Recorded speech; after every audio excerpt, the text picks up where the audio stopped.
So WhatsApp guys, চলে এলাম চমৎকার ডিজাইনের এক স্মার্টফোন নিয়ে। আজকের এই ভিডিওতে রয়েছে Realme GT Neo3, যেটিতে চমৎকার ডিজাইনের সাথে সাথে রয়েছে পাওয়ারফুল প্রসেসর Qualcomm Snapdragon 870 এবং এই ফোনটিতে আপনারা পেয়ে যাচ্ছেন 80 ওয়াটের সুপার ডার্ট চার্জার। আর আজকের এই ভিডিওতে এই স্মার্টফোনটির price, specification, camera, gaming performance সহ ফোনটি সম্পর্কে ডিটেলে জানতে পারবেন। আশা করব পুরো ভিডিও জুড়ে আমার সাথেই থাকবেন। গাইস, প্রথমেই ফোনটির ডিজাইন এবং বিল্ড কোয়ালিটি নিয়ে কথা বলা যাক। ফোনটির থিকনেস করা হয়েছে 8.65 mm। ফোনটির ওজন প্রায় 195 গ্রাম।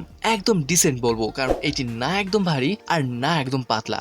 আপনি যদি ব্যাক সাইড দেখেন, জাস্ট ওয়াও, এখানে পলিকার্বনেট ইউজ করা হয়েছে। আর এই ব্যাক সাইডের ডিজাইন রেসিং ফ্ল্যাগ থেকে ইন্সপায়ার হয়ে করা হয়েছে। আপনি এটা ডাইরেক্ট দেখতে পাবেন না, তবে আপনি যদি লাইটের সামনে রাখেন তাহলে দেখতে পাবেন। আর এই ডিজাইনটি দেখতে যথেষ্ট প্রিমিয়াম লাগছে। এর ক্যামেরা কাট আউট যদি দেখেন, এখানে রয়েছে ট্রিপল ক্যামেরা সেটআপ, যেখানে আমরা ডুয়েল ফ্ল্যাশ লাইট পেয়ে যাচ্ছি। গাইস, এখানেও কিন্তু রেসিং ফ্ল্যাগের ডিজাইনটা দেখতে পাচ্ছি। ওভারঅল ডিজাইন সত্যি চমৎকার ছিল। পোর্টস এন্ড বাটনই বললে ফ্রেন্ডস, এতে সাইড মাউন্টেড ফিঙ্গারপ্রিন্ট থাকছে না, ইন ডিসপ্লে ফিঙ্গারপ্রিন্ট রয়েছে। এটা বেশ ভালো ব্যাপার। এর নিচে রয়েছে সিম কার্ড ট্রে। এখানে আপনারা দুইটা সিম কার্ড ইউজ করতে পারবেন, বাট এক্সপেন্ডেবল স্টোরেজ ব্যবহার করতে পারবেন না। এর পাশে রয়েছে মাইক, টাইপ সি পোর্ট এবং স্পিকার গ্রিল, একটি নিচে আর একটি উপরে রয়েছে। সো আমরা ডুয়েল স্টোরি স্পিকার পেয়ে যাচ্ছি। একদম উপরে সেকেন্ডারি মাইক হোল পেয়ে যাচ্ছি। লেফটে রয়েছে ভলিউম আপ এবং ডাউন বাটন, এন্ড রাইটে আমরা পেয়ে যাচ্ছি পাওয়ার বাটন।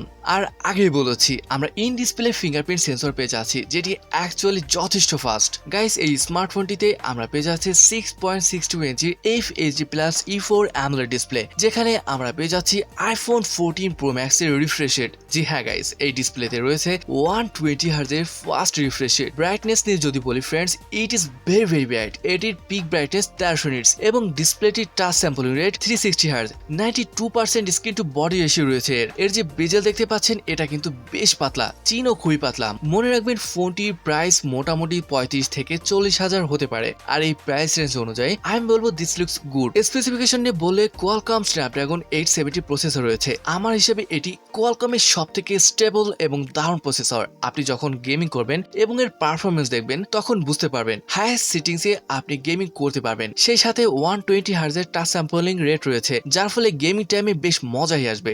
ব্যাটারি নিয়ে বলে আমরা পেয়ে যাচ্ছি 5000 মিলি অ্যাম্পিয়ারের ব্যাটারি, যার মানে আপনি লং টাইম ফোনটি ইউজ করতে পারবেন। সেই সাথে রয়েছে 80 ওয়াটের super fast charger. Guys, OS নিয়ে যদি বলি, এতে Realme UI 3.0 রয়েছে, যেটি Android 12 এর উপর বেস করা। So that is good. তবে কিছু ব্লোটওয়্যার আপনারা দেখতে পাবেন। তবে হ্যাঁ, Realme ফোনে সাধারণত ব্লোটওয়্যার থাকে, তবে প্রবলেম নেই, আনইনস্টল করতে পারবেন। ওকে, কানেক্টিভিটি নিয়ে বললে 5G, dual 4G VoLTE, wifi calling, dual band wifi, Bluetooth 5.1 এর সাপোর্ট রয়েছে। সো কানেক্টিভিটি এক্ষেত্রে মোটামুটি সবই থাকছে। ফোনটি দুটি ভ্যারিয়েন্টে পেয়ে যাবেন, 8/128 এবং 8/256। গাইস, ফোনটির র্যাম টাইপ LPDDR4X এবং UFS 3.1 এর স্টোরেজ টাইপ রয়েছে। Alright, let's talk about camera. Main ক্যামেরাটি 64 মেগাপিক্সেলের f1.8 অ্যাপারচার। সেকেন্ডারি ক্যামেরা হিসেবে রয়েছে 8 মেগাপিক্সেলের আলট্রা ওয়াইড ক্যামেরা এবং 2 মেগাপিক্সেলের ম্যাক্রো লেন্স। সো ক্যামেরা নিয়ে এখানে তেমন কিছু বলার নেই। ফ্রন্ট সাইডে লেফট পাঁচ হোলের মাধ্যমে 16 মেগাপিক্সেলের একটি সেলফি ক্যামেরা রয়েছে।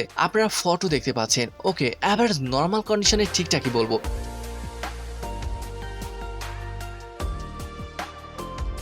ফ্রেন্ডস, মাল্টিমিডিয়া নিয়ে বললে ডিসপ্লে খুবই ভালো, bright Panji colour, AMOLED screen. So video viewing experience is fantastic. শুধু এইটুকুই নয়, এর যে স্পিকার রয়েছে, এটি স্টুডিও স্পিকার, যেটি লাউড এবং কোয়ালিটিও খুবই ভালো। সো মাল্টিমিডিয়া ক্ষেত্রে অসম এক্সপিরিয়েন্স পাবেন আপনারা। ওকে, ফাইনালি এই ফোন আমার কাছে কেমন লেগেছে দেখুন। ডিজাইন স্ট্যান্ডার্ড, 870 প্রসেসর রয়েছে এতে। সেই সাথে এর ডিসপ্লে সত্যি বলতে খুবই দারুণ। আর এগুলো হলো এই ফোনটির স্ট্যান্ড আউট থিংস। তবে এই প্রাইস রেঞ্জে ব্যাক প্যানেল গ্লাস দিলে আরো বেশি প্রিমিয়াম মনে হতো। সেই সাথে এর ক্যামেরাটা ঠিকঠাকই বলবো। সো গাইস, আজকের এই ভিডিওটি এই পর্যন্ত। ভিডিওটি ভালো লাগলে সাবস্ক্রাইব করতে পারেন। তো দেখা হচ্ছে পরের ভিডিওতে।